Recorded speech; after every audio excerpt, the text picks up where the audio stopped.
छत्तीसगढ़ सामान्य अध्ययन से संबंधित 10 प्रश्नों पर रोज हम लोग डिस्कशन कर रहे हैं, जो कि सीजीपीएससी और सीजी व्यापम के परीक्षाओं के लिए बहुत ज़्यादा इम्पॉर्टेंट हो सकता है। सीधे हम लोग क्वेश्चंस पर चलते हैं। तो आज का पहला क्वेश्चन है, किस प्राचीन ग्रंथ में छत्तीसगढ़ को हीरे के खान के प्रदेश के रूप में उल्लेख किया गया है? तो आप लोग जो है मेरे आंसर बताने के पहले आंसर देने की कोशिश करिएगा। नीचे कमेंट बॉक्स में अपना आंसर लिख सकते हैं। तो यहाँ पर क्वेश्चन बोल रहा है कि किस प्राचीन ग्रंथ में छत्तीसगढ़ को हीरे के खान के प्रदेश के रूप में उल्लेख किया गया है। मतलब कि प्राचीन समय के किस लेखक ने अपनी पुस्तक में छत्तीसगढ़ को हीरे के खान, मतलब कि यहाँ पर हीरे वगैरह प्राप्त होते हैं, इस तरह से लिखा है किस पुस्तक में, ये आपको बताना है। तो देखिएगा, जो वृहत संहिता है, वृहत संहिता जिसके रचयिता कौन है? वराहमिहिर। तो वृहत संहिता में जो वराहमिहिर है, उन्होंने जो दक्कन के जो क्षेत्र हैं, जैसे कि तेलंगाना वाला जो क्षेत्र हो गया, उस तरफ का जो क्षेत्र है, उसी में हमारे छत्तीसगढ़ को भी उसने शामिल किया कि ये जो क्षेत्र है, यहाँ पर बहुत ही बहुमूल्य धातु प्राप्त होते हैं, हीरा वगैरह यहाँ पर उपलब्ध है, मिलता है, ऐसा उसने लिखा है। तो वृहत संहिता वराहमिहिर। आगे बढ़े अगले क्वेश्चन की तरफ। निम्न में से किस जनजाति की जनसंख्या सबसे अधिक है? तो देखिएगा, इस तरह के क्वेश्चन भी बनते हैं। तो पूछ रहा है कि किस जनजाति की जनसंख्या सबसे अधिक है। वैसे अगर हम बात करें छत्तीसगढ़ में सबसे अधिक जनसंख्या वाली जनजाति कौन सी है, तो वो है गोंड जनजाति। इसकी जनसंख्या सबसे अधिक है, गोंड जनजाति की जनसंख्या सबसे अधिक है।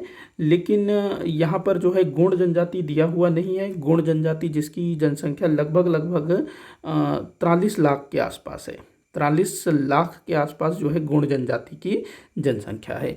तो यहाँ पर जो सबसे अधिक जनसंख्या वाली जनजाति है वो है उर्रांव जनजाति। उर्रांव जनजाति जिसकी जनसंख्या लगभग 7.5 लाख है, 7.50 लाख जो है उर्रांव जनजाति की जनसंख्या है। वहीं अगर हम लोग दूसरी जनजातियों की जनसंख्या की बात करें तो परजा जनजाति ना, ये मात्र 1200 के आसपास इनकी जनसंख्या है, मात्र 1200, मतलब बहुत कम आबादी है इनकी, परजा जनजाति की मात्र 1200 के करीब। बिरहोर भी ना मात्र 3000 के करीब हैं, बिरहोर भी मात्र 3000 के करीब हैं। बैगा की अगर हम लोग बात करें तो ये लगभग 90,000 के आसपास हैं बैगा जनजाति के लोग। तो ध्यान रखना, गोंड सबसे बड़ी जनजाति है जो कि 43 लाख है। ये 2011 के जनगणना के अनुसार है। 2011 के जनगणना के अनुसार गोंड जनजाति की जनसंख्या लगभग 43 लाख है। तो सबसे बड़ी जनजाति समूह है छत्तीसगढ़ की। और इन चारों में से सबसे अधिक जनसंख्या वाली जनजाति कौन है? तो उर्रांव जनजाति, 7.5 लाख इनकी जनसंख्या है। दूसरे नंबर पर आएगा बैगा जनजाति, 90,000। तीसरे नंबर पर बिरहोर, 3000। सबसे आखिर में परजा जो कि मात्र 1200 के करीब है। मतलब कि इनकी आबादी काफ़ी कम है परजा जनजाति की, जो कि बस्तर क्षेत्र में संकेंद्रण है। आगे बढ़े अगले क्वेश्चन की तरफ। अगला क्वेश्चन है, निम्न में से कौन सी जनजाति आर्य भाषा परिवार के बोली का प्रयोग करती है? आपको बताना है कि इनमें से कौन सी जनजाति आर्य भाषा परिवार के बोली का प्रयोग करती है। आर्य भाषा परिवार, तो देखिएगा, जो हमारे छत्तीसगढ़ की प्रमुख बोली है छत्तीसगढ़ी, वो जो है आर्य भाषा परिवार का हिस्सा है। हिंदी भी आर्य भाषा परिवार का हिस्सा है। मतलब जो आर्य भाषा परिवार के जो भी भाषा बोली होंगे उनमें काफ़ी समानताएं देखने को मिलेगी। जो छत्तीसगढ़ी है वो हिंदी से काफ़ी कुछ मिलती जुलती है, क्योंकि दोनों जो हैं आर्य भाषा परिवार का हिस्सा है। तो यहाँ पर जो भुजिया है ये आर्य भाषा परिवार का हिस्सा है। उसके बाद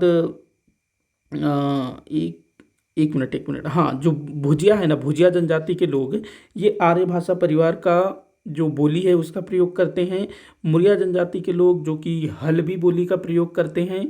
उसके बाद बैगा जनजाति, ये जो है ना बैगानी बोली का प्रयोग करते हैं।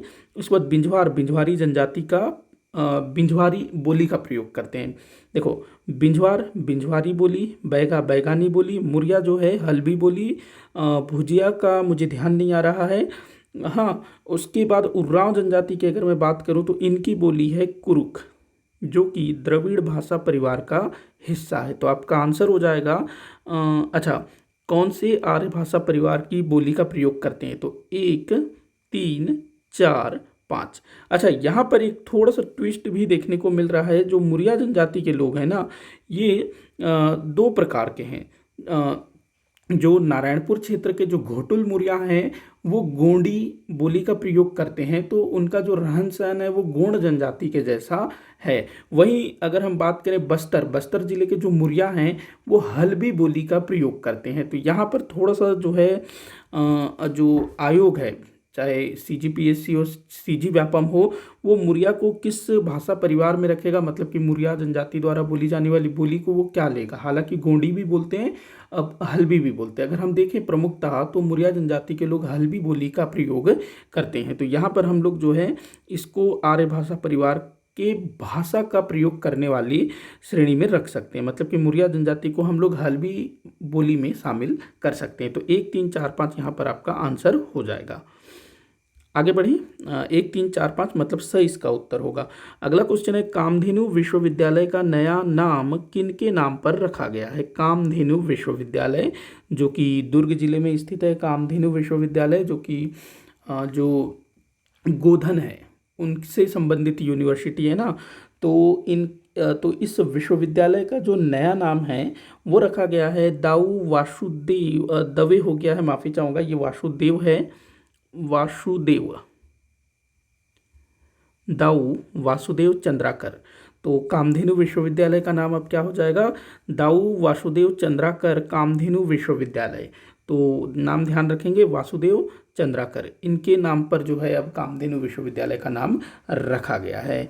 जो दाऊ कल्याण सिंह है, इनके नाम पर रायपुर में एक सुपर स्पेशलिस्ट एक मतलब बहुत बड़ा हॉस्पिटल स्थापित किया गया है, जो कि रायपुर के घड़ी चौक में है, जिसको DKS के नाम से जाना जाता है। DKS दाऊ कल्याण सिंह हॉस्पिटल, तो ये घड़ी चौक में है, तो ये भी आप लोग ध्यान में रखिएगा।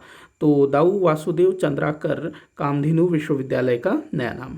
अगला क्वेश्चन हम लोग देखते हैं, लोरो घाटी किस जिले में स्थित है। लोरो घाटी, तो लोरो घाटी जो है ना जसपुर जिले में स्थित है। इसको फूलों वाली घाटी भी बोला जाता है। मतलब इस घाटी में ना विभिन्न प्रकार के फूल मिलते हैं, जिस कारण से इसको जो है फूलों वाली घाटी भी बोला जाता है। केशकाल घाटी जो कि रायपुर को बस्तर से जोड़ती है, तो ये भी जो है फूलों वाली घाटी कहलाती है, केशकाल भी।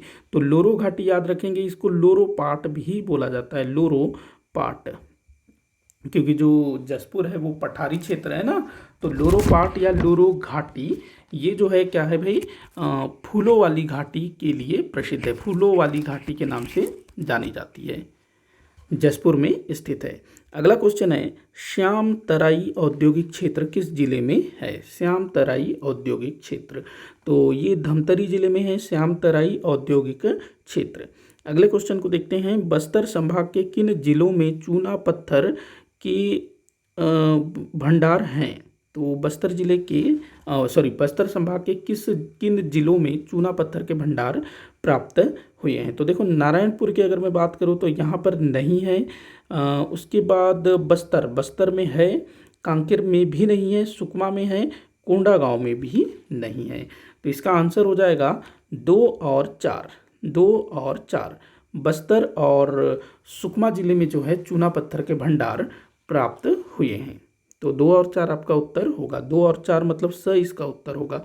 अगले क्वेश्चन को देखते हैं, पद्मश्री सम्मान से सम्मानित मदन सिंह चौहान किस क्षेत्र से संबंधित हैं। मदन सिंह चौहान, इनको जो है 2020 में पद्मश्री सम्मान से सम्मानित किया गया। इनका संबंध जो है संगीत से है, ध्यान रखेंगे, संगीत से संबंधित हैं ये।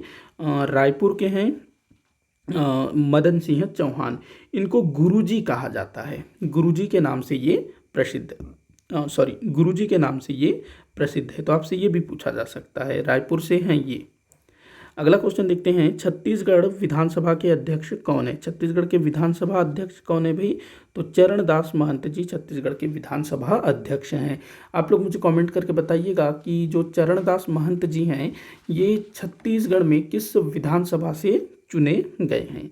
अगले क्वेश्चन को देखते हैं, राजा चक्रधर सिंह का जन्म कब हुआ था? तो देखिएगा, राजा चक्रधर सिंह जी का जो जन्म है ना, वो हुआ था गणेश चतुर्थी के दिन। और वर्तमान समय में राजा चक्रधर सिंह जी के स्मृति में जो चक्रधर समारोह का आयोजन किया जाता है वो गणेश चतुर्थी को ही आरंभ होता है। गणेश चतुर्थी जब चलता है ना, गणेश जी की पूजा अर्चना, तो उसी टाइम पर जो है चक्रधर समारोह का आयोजन भी किया जाता है। और रायगढ़ में गणेश मेले का भी आयोजन होता है। तो इनका जन्म कब हुआ था? तो गणेश चतुर्थी के दिन। अगर आपको डेट याद रखना है तो 19 अगस्त 1905, 19 अगस्त 1905 को इनका जन्म हुआ था रायगढ़ रियासत में। तो राजा चक्रधर सिंह, गणेश चतुर्थी। इसी के साथ आज का ये वीडियो यहीं पर समाप्त होता है। आप मुझे कमेंट करके बताइएगा कि आपसे कितने क्वेश्चन सॉल्व हुए। किसी भी क्वेश्चन में कोई भी डाउट हो तो ज़रूर बताइएगा ताकि मैं उसको सॉल्व कर सकूँ। वीडियो को आखिर तक देखने के लिए बहुत बहुत धन्यवाद।